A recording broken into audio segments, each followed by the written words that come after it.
Garage Files. It's a show about, you guessed it, the fathers and mothers of garage rock. Now, every episode, we're going to take one nominal band from the annals of garage rock history and break down their story and their sound. Now, I can think of no better way to kick off a series like this than to talk about the obvious, which is garage rock superstars, the SONICS.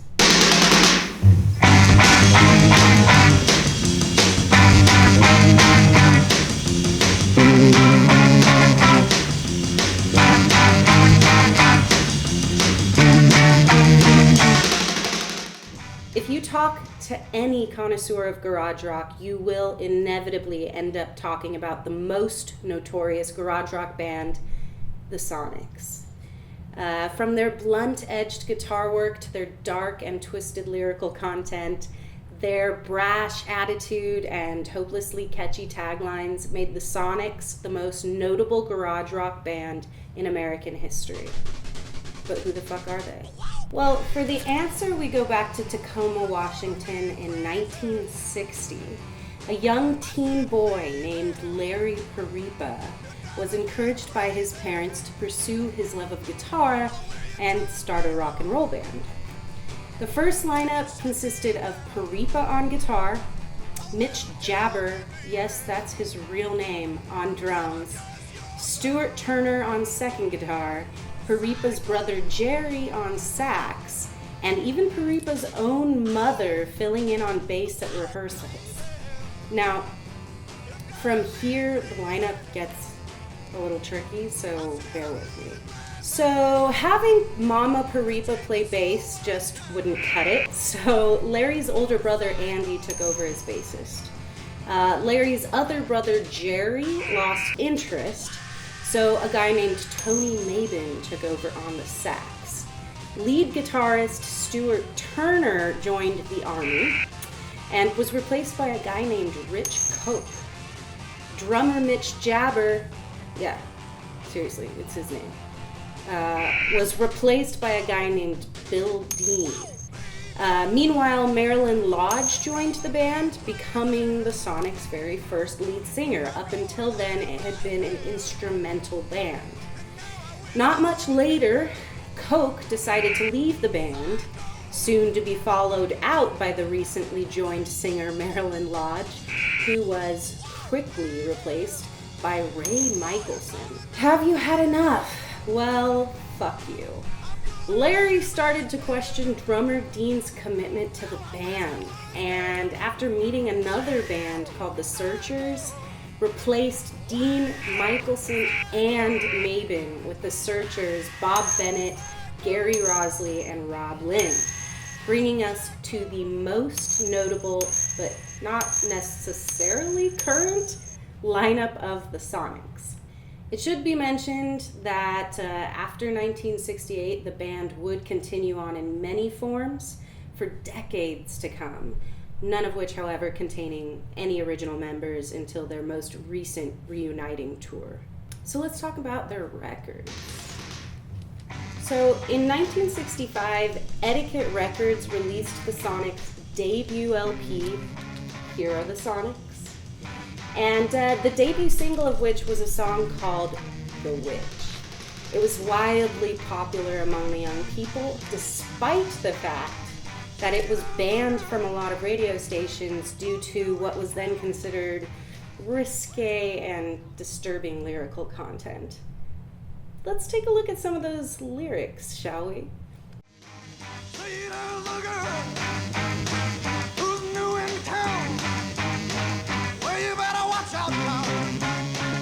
She'll put you down, 'cause she's an evil chick. Say she's the witch. She got a long black hair in a big black car. I know what you're thinking, but you won't get far. She's gonna make you ill, 'cause she's the witch. Ugh. I mean, it's not skeet, skeet, skeet, motherfucker, but Let's just say those were simpler times when we hadn't broken the spirit of the FCC yet. Their next album was Boom, and it was released in 1965, during the recording of which, allegedly, the band ripped all of the soundproofing off of the studio walls in order to achieve the sound they were going for, which I suppose was a more reverby, live sort of sound. Then in 1967, the SONICS moved to Jordan Records. Many people consider this their downfall.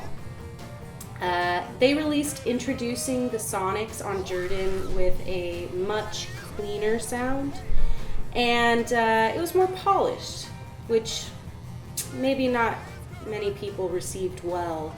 Even the band members themselves were quoted as saying it was the worst garbage. To say the least, the record was a bit of a disappointment, and the band as we know it began to fade away. So let's start talking about their sound.